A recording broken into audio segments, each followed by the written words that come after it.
नमस्कार, आपके साथ में हूं शबाब और आप देखना शुरू कर चुके हैं क्रिएटिविजन न्यूज का एक्सप्लेनर। दोस्तों, आखिरकार पीएम साहब के सबसे बड़े वकील यानी कि सॉलिसिटर जनरल तुषार मेहता ने रेपिस्ट कुलदीप सेंगर को हाईकोर्ट के फैसले से मिलने वाली राहत को रद्द करा दिया है। पीएम साहब के वकील की दलील इतनी तगड़ी रही, भरे कोर्ट में हजारों लोगों के सामने सीजेआई सूर्यकांत जी ने माना कि जजों से भी गलती हो सकती है और ये कहते हुए हाईकोर्ट के फैसले पर स्टे दे दिया। ऐसे में एक ओर जहां रेपिस्ट कुलदीप सेंगर को अब जेल में ही रहना पड़ेगा, तो वहीं दूसरी ओर पीड़िता हाईकोर्ट का फैसला रद्द होने पर खुश नजर आई। पहले वो फूट फूट कर रोई और उसके बाद उन्होंने रेपिस्ट सेंगर को फांसी दिए जाने की डिमांड की। हालांकि इस बीच पीड़िता के वकील का एक बड़ा बयान भी सामने आया जिसने हड़कंप मचा।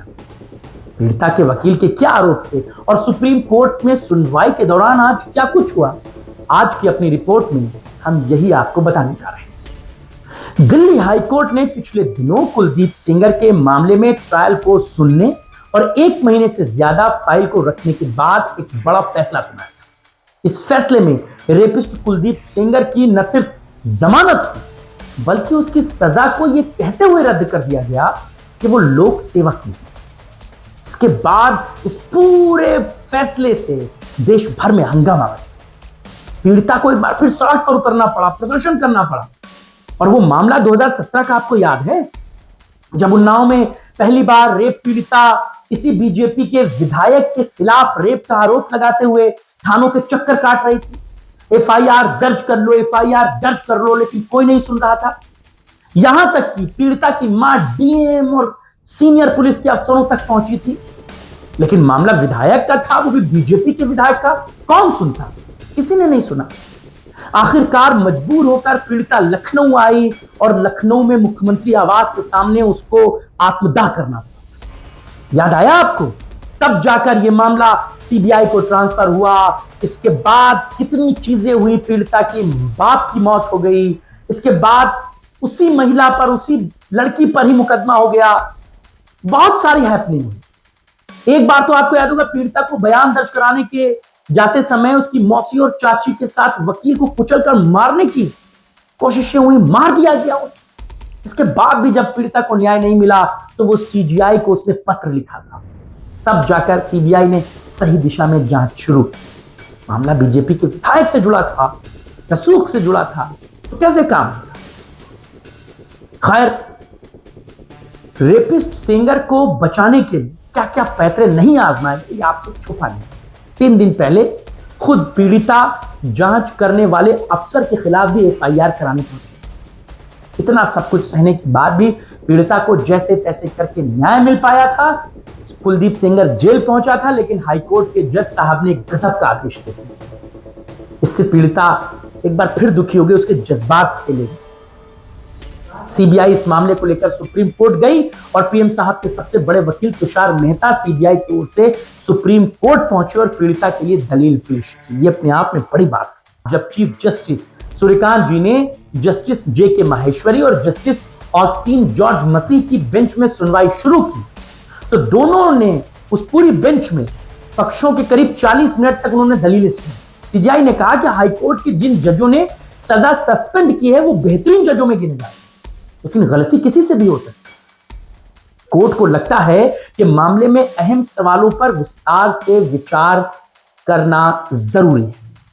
ये बात आप जानते हैं कि आमतौर पर कोर्ट का सिद्धांत ये रहता है कि किसी दोषी या विचाराधीन कैदी को रिहा कर दिया गया हो तो बिना उसे सुने ऐसे आदेशों पर रोक नहीं लगाई जाती। लेकिन इस मामले में परिस्थितियां अलग हैं, क्योंकि आरोपी दूसरे मामलों में पहले से ही दोषी है। ऐसे में दिल्ली हाईकोर्ट का 23 दिसंबर का वो आदेश जिस पर रोक लगाई गई और सुप्रीम कोर्ट ने जब ये अपना फैसला सुनाया हाईकोर्ट के उस फैसले पर रोक लगाने की, तो पीड़िता फूट फूट कर रोने लगी। एक्टिविस्ट योगिता भयाना और दूसरी महिलाओं ने उसे किसी तरह संभाला। इसके बाद पीड़िता ने कहा कि मैं सुप्रीम कोर्ट के फैसले से खुश हूं, मुझे सुप्रीम कोर्ट से न्याय मिलेगा, मेरी लड़ाई जारी।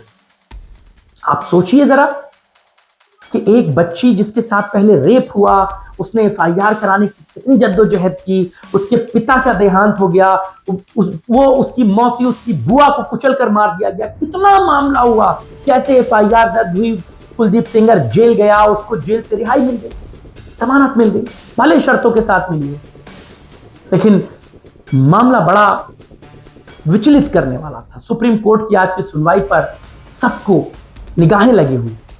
जस्टिस जेके महेश्वरी ने सवाल उठाया कि हाईकोर्ट ने इस मामले को दायरे से बाहर कर दिया, अदालत को यह असमानता परेशान कर रही है। जस्टिस जेके महेश्वरी ने सवाल उठाया कि हाईकोर्ट ने अपने आदेश में यह साफ तौर पर कहा भी है या नहीं कि आरोपी धारा 376(2) के तहत दोषी है या नहीं। इस पर वरिष्ठ वकील हरिहरन ने कहा कि किसी कानून में दूसरे कानून से परिभाषा उधार लेकर लागू नहीं की जा सकती। हालांकि सुनवाई के दौरान यह भी खबरें आई कि पीड़िता की तबीयत खराब हो गई, लेकिन बाद में फिर वो सुप्रीम कोर्ट पहुंची और खुद सुप्रीम कोर्ट की कार्रवाई में शामिल हुई। दोस्तों, माना यह जा रहा है कि ये राहत फौरी तौर पर राहत है, बहुत बड़ी कोई राहत नहीं है। खुद सीजीआई ने भी इस बात को कहा है कि हाईकोर्ट का फैसला सिर्फ और सिर्फ इस वजह से रद्द किया जा रहा है क्योंकि रेपिस्ट पहले से ही जेल में था। अगर वो जेल से बाहर होता तो सुनवाई के बिना संभव नहीं था। आपको यहां पर यह भी बताते चलें कि पीड़िता के वकील महमूद पराचा भी कहते हैं कि इस पूरे मामले में उनको उम्मीद है कि न्याय सुप्रीम कोर्ट से मिलेगा। हालांकि सीजीआई की अगुवाई वाली बेंच ने रेपिस्ट कुलदीप सेंगर को नोटिस जारी कर दिया है, जिसका जवाब 7 दिनों के अंदर देना होगा। इसके बाद फिर कोर्ट बैठेगी और सारे तथ्यों पर बातें बहस होगी और फिर फैसला आएगा।